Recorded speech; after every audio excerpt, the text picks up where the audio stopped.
It is concerning the attack by some of the general.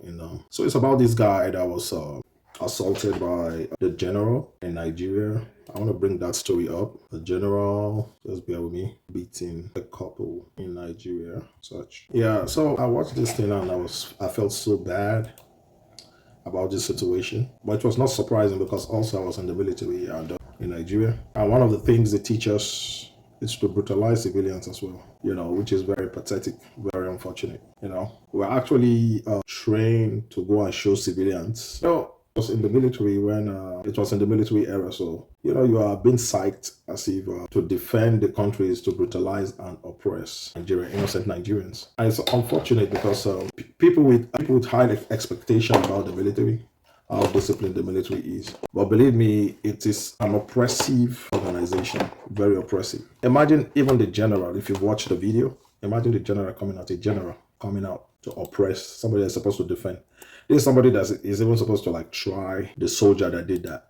But he came out just to even seize the phone. This is how low, you see, the standard the military has gone to. The military, even during when we were in the military, it still has standards. But unfortunately, this is worst. I'm telling you. That's gotten to the lowest. Being a general is nothing, bro. Now, being a general. The DIM card, the Muritala Muhammad. Those are people that earned, those are generals. Look at what's happening in this country. All these generals goes to IDP, goes to missions. Take healers that was seized from Boko Haram. They'll take it and say, drive it to my village or drive it to my house. No auditing, no nothing, no consequences. Maiduguri is, and the generals called Maiduguri ATM. And it's true. I know some generals that are my friends. Do you know the average amount a general in Nigeria is paid? It's less than 2.5 million naira. And it's living in a house, it's living in a 250 million naira house. You think about it with everybody's just looking at the politicians. Who's looking at the military? They share money every month. Those allocations, what do you think they do with it? I'm privileged to work in the very sensitive places in the military. The commanders just share the money, every allocation that comes. Sometimes you don't even have stationaries in the office. They'll say manager, or because they are building a project with the money given to them that comes every month. Who's auditing the military? Nobody. They are the alpha and omega. I have a commander then that will say my money. They address government money, its allocation as my money. You understand? Nobody tells them nothing. It's an oppressive institution full of sexual abuse and mental abuse, dehumanizing human beings in that military. Imagine what a general who stood so low just to prove what is what I don't understand. It's to prove what is what I really don't understand. What a shame. It is a shame. It is a shame. Nothing will happen now. They said that they are making investigations. They are doing that. We all know nothing is going to happen. Every investigation that's gone, that they say in Nigeria has been swept under the rug. Brutalizing Nigeria as if, imagine if it is another country, you visit another country and they do this to you. You see all these Nigerians just come to Twitter and just attack those people. That man shouldn't, I know Nigeria stand for Nigerians, but sometimes I think we have to stand against our own sometimes. Because now Nigerian men are even strong, they are always stronger. Also Nigerian military men are always strong enough. I'm saying now, because I will not take away the sacrifice, especially this lower ranks. There's a level in the military career, there's a level you attain. You are not doing nothing. You are just a political, I'll say a political ego. That's why they look for juicy place, because they know once you get to a brigadier general, what do you need again? It's to look for a juicy place to get retired. And there are very good military men that love this country so much. But when you see things like this, how do you feel? Just tell me, how do you feel? That you beat your citizen and you say you are protecting the integrity of our nation and protecting the coffers of our nation. It's really ridiculous. And I still wonder why siren is just abused in that country. I just don't understand. Local government chairman blow siren. Even the local government chancellor will blow siren. Nigeria is a place where even the average people that are crying right now, oh, look at the injustice. They're just waiting for one opportunity to be better than their neighbor, so that they'll oppress their neighbor.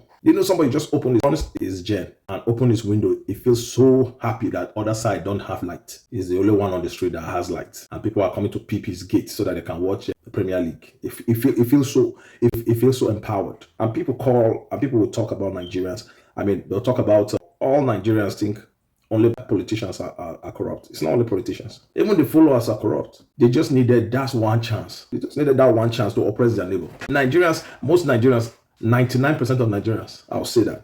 That's a whole full chunk of Nigerians are just waiting to get that money so that they can oppress the next poor Nigerian just close to them. You understand? But look at this military, well trained. Oh, military are disciplined. They are this.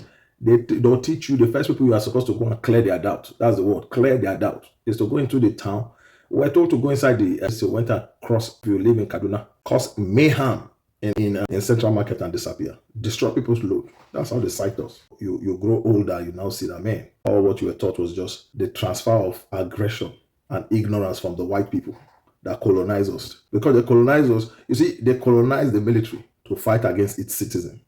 You know why they did that? So that they'll protect the oppressors. Just like now, the military is protecting the oppressors. How bad does Nigeria wants to go? And people are just folding hand and tweeting, going on Facebook, shouting, "Oh, it's not easy, it's not easy." Even the military men are folding hand. You know, after all, the big boys up there, the generals sit with the politicians. They don't lack nothing. If you're in that cadre, in the military, everything is free. Housing is free. The car you use is free. You don't buy fuel. You don't pay for fuel. They give you allocation on a monthly basis. Pay more than your salary. If you're in some setting that's nothing. I served in the military where an officer said, "Why can we contributed our money?" Because you see, it's so pathetic, man. Especially when you cross the sea and you see the mentality, you just cry for Nigeria. Why they remain like that? You having a good life as a soldier, borders a commission officer, a good life. You don't have to. And these are two people that went to the same secondary school. They entered the service with the same qualification. The same. There are generals that cannot write memo by themselves. Their PA does everything and they take the glory. You know, just imagine what this guy did to that guy, to this couple. You know, Nigerian tactics of putting things under the rug is we will investigate this. Then they'll call these people behind and try to negotiate and whatever. They've never seen 15 million before. I think they are allowed their swing for 150 million. They've not seen 15 million before, you know. And if they refuse the offer they give them, they'll start looking for one way to intimidate them. What if a failed state? Go just research what a failed state is where you provide everything for yourself. Tell me, what does the government provide? Even if you have the money to even buy light, you don't even have light. We produce crude oil. You cannot buy gas. You cannot buy petrol. We produce all these things. We cannot buy it. And you want to tell me it's not a failed state? It's a total failed state. You build your house. The first thing you want to do is to build a very mighty fence. That means you're providing security for yourself. There's insurgent. That's a failed state. You know, it's a failed state. Because if you try to just think about it, you don't have road, no water. You know, a failed state is like a political entity that cannot perform essential government functions. And what are the government functions? Rule of law, nothing. Maintain law and order, nothing. Provide public service, you can't find. Uphold the monopoly of, what's the word I'm looking for? Monopoly on the legitimate use of force. Yeah, we are in power, we'll do whatever we want to do.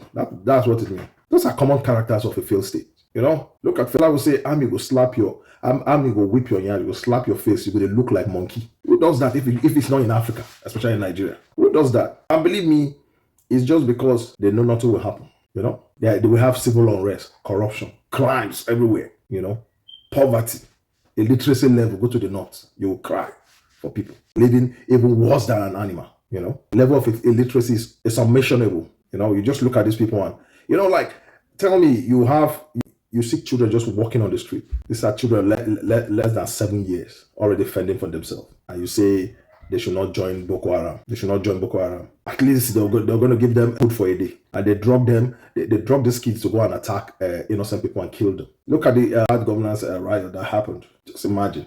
And bad governance riot that happened. They arrested kids for treason. And they are rehabilitating Boko Haram members that killed military men, killed innocent civilians. What kind of country are we? What has happened to our psyche? They will call ourselves giant of Africa. Nigeria went ahead to want to go and fight Niger. Less than a year that government was stopped. Niger is the fourth growing economy in the world. Military regime is not good.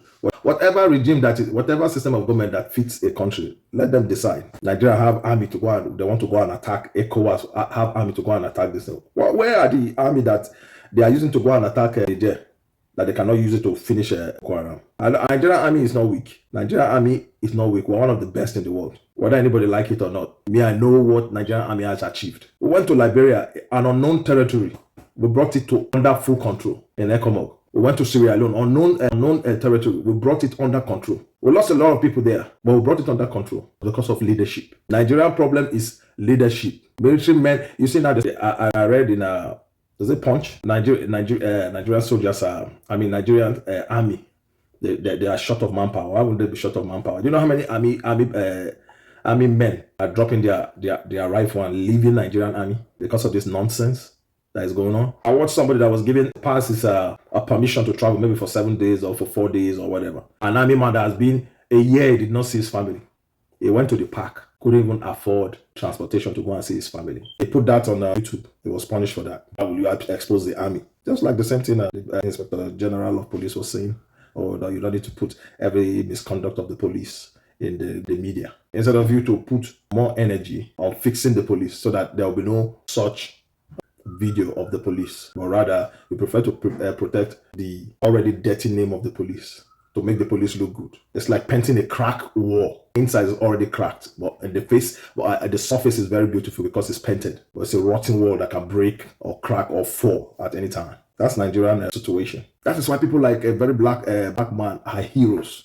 Nigeria need help. Nigerians need help. They just need somebody that can be truthful and fearless. They just need somebody like that. And there are people that come and talk. People like, I remember when I was way younger, people like Festus Kiamo used to be my mentor, like real mentor. But he's a politician now. At the time in life too, I used to like Dino Melaye. These are people that just fight for their tummy, you know? Some people that are coming, they are young. Man, fighting for people is priceless. That means if you see a man that is looking for, he doesn't need the fame, he doesn't need the riches, he's ready to be in the prison. Those are freedom fighters.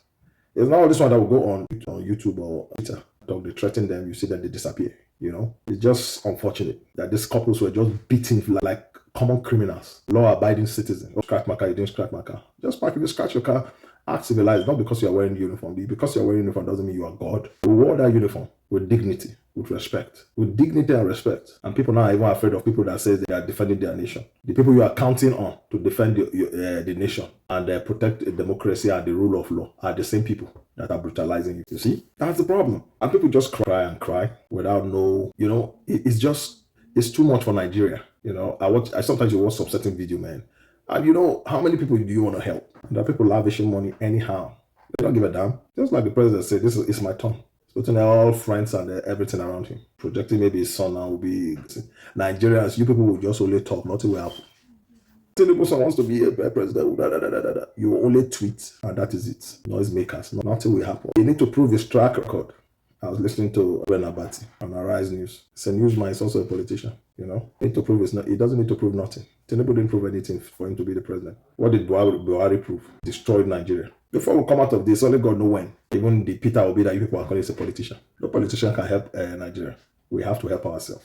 Period. I'm telling you guys, we have to help ourselves. All these people will just lie to us and fill their pocket and go. You think that situation Peter Obi will need to take he will face some cabal. He will compromise. He will compromise. Forget, he's a politician. He is. He's calling Atiku his godfather. Even when both of them are running for presidential race, I think if his godfather come and ask him for something that is not really proper, well, he's my godfather, just leave it. It's just one time. So I don't believe any politician can change our life or no politician can change your life in Nigeria. You have a small farmland, you are crying for everything is expensive. You better just face your front. It takes 2 or 3 months for maybe a maize to germinate. 3 months at most. So if you sacrifice 6 months, you might not be hungry again for the rest of your life. Because if you have a bumper harvest in 3 or 4 months and you do that every year, you don't need to cry for this thing. If you're a family of 4 and you can afford, you can farm 4 bags of rice. You can't finish 4 bags of rice. It's not only a bag of rice you are eating. It's not only a bag of rice you are eating. So if you can farm 4 bags of rice, that means that can take you for a year. And you do it again next year. You don't wait for it to go and finish. At least try and get 6. Don't sell it. Keep it. Then you farm by 6. And I'm telling you, it's not up. You don't need a football field to get 6 bags of rice. Because I was a farmer. And I'm still a farmer. You understand? You don't need a football field. You don't even need a quarter of football field to get at least 3 bags or 4 bags of rice. You have to put in the work. If you don't have the you pay for them to do it. The same thing corn. If you eat millet, if you eat giddy corn, whatever you are planting. I harvest pepper every 2 weeks in my backyard here. Pepper every 2 weeks. It will fill a little basket. So if I can have a garden and I can harvest just pepper. People will go online and be snapping. 4 pepper is 2,000. 4 pepper is 500. 4 pepper is 200 now. Bro, go and plant it. You can even plant it in pent rubber. You can plant it in pent rubber. it will grow. I harvested a lot of fresh potato. I planted it in pent rubbers, you know. Now that was my first time. I watched on YouTube, on TikTok. I said, "Wow, this is possible." So people continue to come here, tell you what they cannot achieve. You know, I'll tell you, oh, they told us this. Take another example. Look at Yaya Bello. They say, "Oh, you want a young leader, youth." There's nothing like youth. If you have a good character, you have a good character. If you don't have a good character, whether you are 20 years old, is who you are. Money will just amplify who you are. You know, so I just brought this and say, man, I should talk about this because it's really pathetic. And I'll be following up that general's issue because the military should have a very high standard compared to every other district because they went to an institution, organized institution. But let me tell you something. For the fact that the military have a stand, it's organized, but I think a lot of things have outdated knowledge has to be scrapped out because the mentality is just unimaginable, especially when you get out of this country and you see real military. You'll be like, wow. Yeah, you'll be like, wow. So, I'll just stop here. I don't want to make, I was just thinking, I tried to just talk about general things about Nigerian problems. And it's just unfortunate. It's really unfortunate, like, that this is going on. And it's very painful. It is painful that will suffer these kind of pains in the hands of people that are even less. How many are these people compared to the millions of Nigerians? People are just crying and not doing anything. It's just pathetic. I'll just end this video here. And I'll make like you guys to subscribe. Join me in the next one. It's a new platform I'm trying to build and talk about the situation in Nigeria and their struggles. So hope to catch you in the next one. Peace. Subscribe, follow me. Let's have this discussion, solution, suggestions you think I should come up with in my new video channel, and we can put heads together and build this channel and grow a community. Peace out.